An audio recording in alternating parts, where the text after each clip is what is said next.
Kaibigan na puro saya lang, walang ganun. Walang ganun po, kasi lahat po ng po,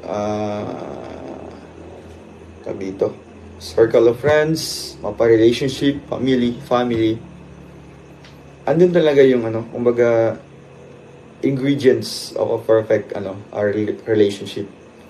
Diba? Merong bitter, diba? May asim, may pait, may alat, diba? Andun yung lahat ng flavor. So, wag nating isipin na puro matamis lang lahat. Diba? Kasi nakakaumay din. At nakakasira sa atin pag puro matamis lang.